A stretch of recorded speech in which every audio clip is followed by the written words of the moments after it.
What is going on, community? It is TJ, aka Flash by Night, and we are back here catching up with the comics. But we are catching up with the comics for a particular reason. We are trying to get DC, yes, us, the little channel that could, trying to get DC to show Duke Thomas, the Signal, a little bit of love. And we are going to do that today by going through Batman and the Signal, issues number 1 through 3, to show us why Duke Thomas is, or should be, Gotham's daytime protector. So go ahead, hit that like button, hit the subscribe button if you have not, and we are going to dive into the first issue, Batman and the Signal, issue number 1. Written by Tony Patrick, but the story's actually by Scott Snyder and Tony Patrick. I'm not sure how that works. If you want to explain how this breakdown works to me, help me out in the comments. But also with art by Cully Hamner. So, the Signal is Duke Thomas, who first appears in Scott Snyder's Batman, issue number 21, I believe. And basically, Duke was a young kid at the time whose parents were basically attacked by the Joker, got the Joker gas, and kind of got, as he called it, Jokerized. So they're not in a great state. I think they're locked down somewhere in some mental facility. And so Duke was out on his own, and he's been through a few adoption agencies, a few foster parents and everything. And then he kind of broke out and got with this group of kids who called themselves Robins, even though they weren't actually Robins. In this stint where I think Batman was away or hurt or something like that, we had this group of kids calling themselves Robins, kind of, finding supplies and protecting the city at night, trying to do what they can. And Duke ended up being one of these kids, and fast forward a little while later, he's been training with Batman to be his own hero, and that is what we have in the Signal. So we pick up on this story, which is three issues, but it's only like a day long. And we pick up on this story with Duke basically fighting this kid named Null, which is pretty funny. No K, just Null. And apparently this kid can feel negative space with energy and use it as a weapon or whatever. But generally we don't get a lot of metas in Gotham City, and that's kind of the center of this book. Null is looking for Duke in particular. He keeps calling Duke the Dial or the Center, and Duke doesn't know what this means, but he has to kind of fight his way out of it. He eventually basically tricks Null and comes back in the fight. Also, we find out here that Duke has powers himself. Duke can kind of see light differently than everybody else.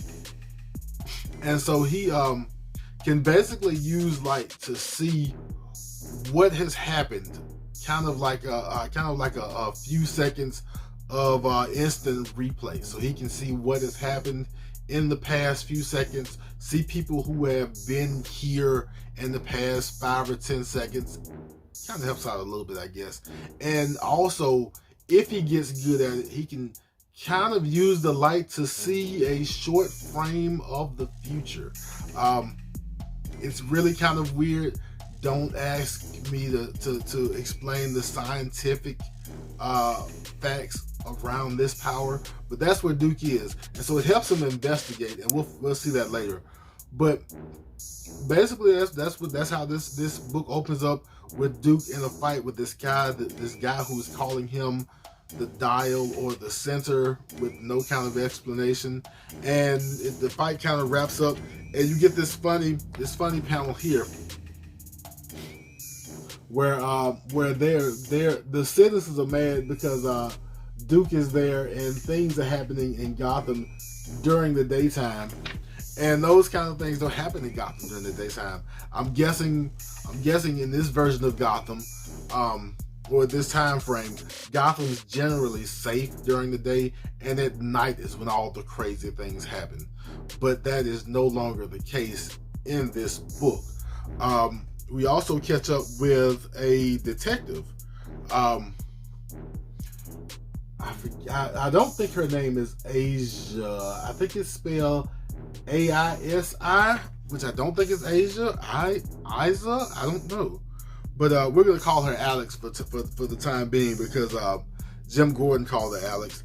And we're basically finding out that this character, who is new, is basically just moving from nighttime to daytime duty. And she's been stuck with this case where young teenage metas like Noel and like Duke have been popping up in Gotham recently, and most of them pop up and their powers manifest and they die within like a week or two. And so we're investigating that. And meanwhile, we also catch up with two of the other Robins, Rico and Izzy. Izzy, who is Duke's girlfriend here, and Rico, who is kind of the hard-nosed one out of the trio. She, Izzy kind of wants Duke to find out who he is during all this because he has questions, and Rico is really concerned with Duke going out and handling crime-fighting business. None of these family and sentimental shenanigans. We need to go out, handle this crime-fighting business, come back and live to fight another day. Those are the two mindsets between those two, and those things kind of pop up in this book later on also. But this is my part. This is my favorite part. When Batman calls Duke in and calls Duke to the hatch. Yes, Batman gave Duke the hatch and basically made Duke his own lair because he believes that Duke should be Gotham's daytime protector. Out of his own mouth, out of his own lips. That's really the whole point of what I want to do here. But it's 3 issues, and we have the 3 issues, so we may as well go over them. But basically, by the end of this book, you have 2 things going on. You have Alex kind of doing detective works, going down to this new juvie Arkham that they've repurposed, and Duke doing the same thing, trying to find out what's going on at this juvie Arkham. Duke gets captured, and now you have 3 metas who want to take Duke out. So in issue number 2, we kind of pick up where we left off with Duke in this 3-on-1 fight in the middle of this juvie Arkham. And of course it looks like it's not going so well, but Duke remembers, well, with the help of Izzy and Rico, kind of remembers he has a emergency shock device built into his suit. So he kind of gets loose, and police show up. Alex shows up because, like I said, she was on scene also trying to investigate at the same time. But the really interesting thing is when this figure, who we don't know at the time, basically possesses all 3 of the children, all 3 of the young metas, and this janitor who's been kind of part of this short term possesses all of them and tells them to back off of Duke and let him go. Why does he care? Why does he want Duke them to let Duke go? Why does he think that Duke is this center or this dial, as they're calling him? We'll find out in a minute.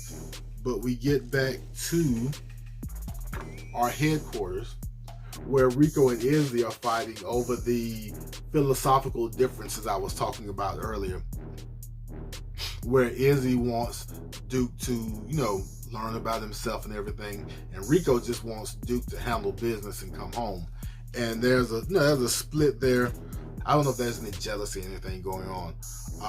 But getting back to that, we basically get Duke meeting up with Detective Alex and them talking about what happened, why it happened, why Duke is at the center of all this, and he knows about as much as she knows and everything.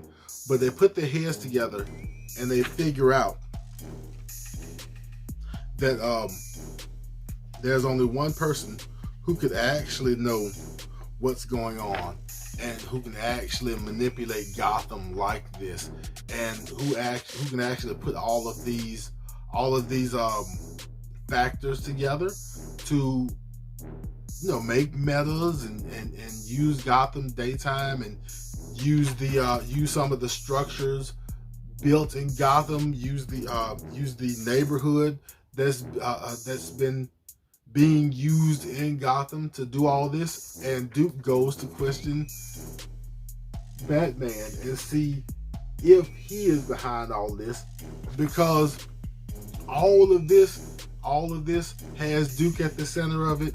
And coincidentally, Batman makes Duke this daytime protector and has him on this case. And Duke's young, so he looks at Batman like, is this you? Are you doing this? And that's when we get our guy, I think his name is Noman or Nomom, I think Noman, kind of chiming in and telling Batman and Duke that he is at the center of it, and kicking off what we'll see in issue number 3. So in Batman and the Signal issue number 3, we set up this fight basically in the Gotham Narrows between a lot of members of the Bat family and these new metas that have been popping up. Because Noman, who we found out, kind of outed himself in issue number 2, has been creating metas to try and take over Gotham with these metas. But later on, halfway through the book, we finally get the meetup we're looking for. Duke feels where he is. Batman tries to deduce where he is, and they have different directions. So Duke goes with his feeling through his powers, I guess, and Batman kind of goes where he deduces. Duke is right on where Noman is, and we finally get the kind of meet up between the two. But as you can see, Noman not only knows who the Signal is, but he knows who Duke is, and that freaks Duke out because this guy knows who Duke is. So Noman basically throughout a fight, like you see in comics, kind of explains himself, tells his whole story, tells Duke everything that he wants Duke to know, including the fact that he's been creating these metas for Duke. He's been making a meta army so Duke can take his place where he should be in Gotham. That's running Gotham with Noman and not under Batman. Why should he be running Gotham with Noman and not under Batman? Because Duke's father, Doug Thomas, is not his father. Duke's father, Doug Thomas, is a man who basically met and married Duke's mother and pledged to do the right thing and raise Duke as his own. But Noman is actually Duke's father. And of course, again, that freaks Duke out. So there's a fight, there's a scuffle. He kind of knows how Duke's powers works, so he's kind of ahead of Duke in that way. But Detective Alex isn't having it. She shoots Noman a couple of times just to kind of end the scuffle up there, and that's kind of where the story leaves off. Pretty much is that Noman is taken into custody. Duke shuts off the generator that's creating all of the metahumans, but the generator explodes. Duke falls off the building. Batman catches him, gives him a nice little one-liner about how he did a good job or whatever. But that's what we are.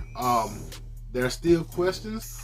Who is Nomon, and what does his mother know about Nomon and about the meta powers and everything? We haven't even scratched the surface with that.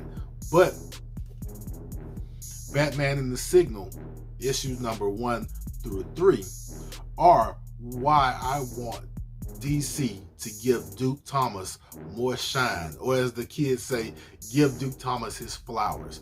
Duke Thomas is, according to Batman, Gotham's daytime protector. We need more daytime Gotham so we can have more Duke Thomas. Duke Thomas was in the Brian Edward Hills run on The Outsiders, which was cool. He has this one-shot Secret Files special that came out last year. That was cool. But we need more Duke Thomas. We need more daytime DC. Batman has demanded it. I'm asking for it. So, DC, help a brother out. Give us more Duke Thomas. Give us the Signal. And that was Catching Up with the Comics. I hope it did some good. I don't know if anybody will hear me that has decision-making powers.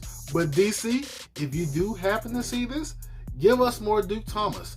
In the meantime, I hope you saw something you liked. I hope you enjoyed yourself. If you did enjoy yourself, go ahead, hit that like button. And if you want to catch up with me when I'm catching up with the comics, hit the subscribe button, hit the notification bell. Of course, feel free to leave comments. And as we always do at this time, love yourself, love others, and I will be back in a flash.